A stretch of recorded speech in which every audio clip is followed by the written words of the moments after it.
In true Deepwoken fashion, nothing comes without a cost. Playing around with the song is not gonna end well. Our focus shifts from the old world and its cataclysm to the tides, which symbolize a turning point in Deepwoken history. Just to be clear, the tides still take place before year 0 and represent the old world transitioning into the new world. As a fitting punishment for the overuse of song, humanity had stirred something nasty. The drowned gods had not awoken, but this annoying music and mistreat of the song caused a great change. This eventually led to an event by the name of the tides. In real life, tides are an actual thing, and I'm pretty sure Deepwoken has these sea tides, but the tides, the time period, describe an era where the world began to drown. As an attempt to explain this vague drowning, let's take a look in-game. In Deepwoken, each character has several life states, and your initial life status is healthy, depicted by a full orange bar. Everybody starts off like this. If at some point you end up dying in-game, you'll respawn with a spotted light bar. This will occur when you die in-game, but in the lore, you aren't actually dead. Instead of losing your life, you're just being injured. Now, if you die a second time while being in this injured state, you'll fall into the depths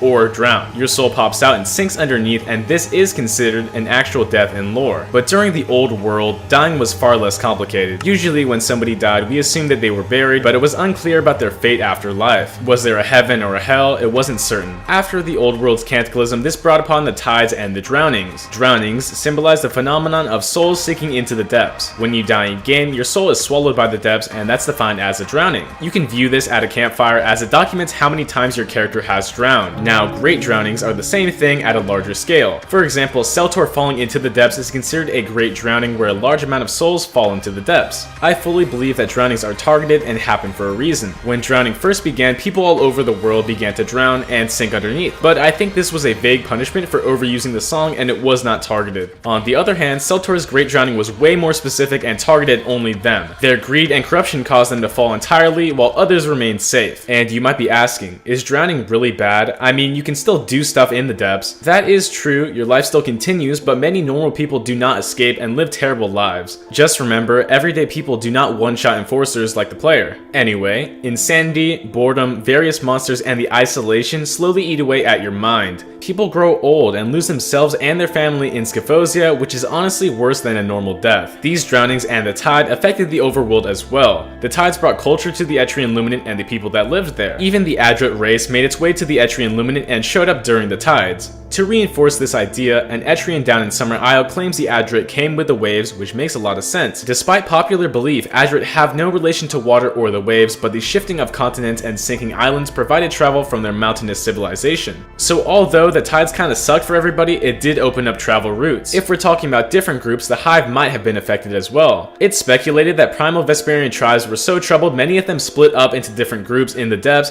and became Ganymede. I'm not certain about this theory, but visually Ganymede are Vesperian without the mask, and maybe they evolved differently. Instead, maybe the Ganymede shed their resistant mask in order to accept the secrets of the deep. I'm not sure if this is true, but I see a connection. A depths connection. The tides were a large turning point for the Etrian Luminant and separated the old world from the new world. Everything that happened before the drownings are considered the golden age or the old world, and a lot of studious NPCs bring up the existence of the old worlds and old heads reminisce about its glory. That being said, if everything before the tides was the old world, everything during the tides is considered the new world. The tides are both an event that ended the old world and a time period containing the new world. Anytime there's drowning, that's a part of the tides. At some point, this fact was accepted and it became a normal part of the new world lifestyle. Despite these otherworldly punishment, the human spirit would not give up. If you can't fight the sea, you must learn to swim.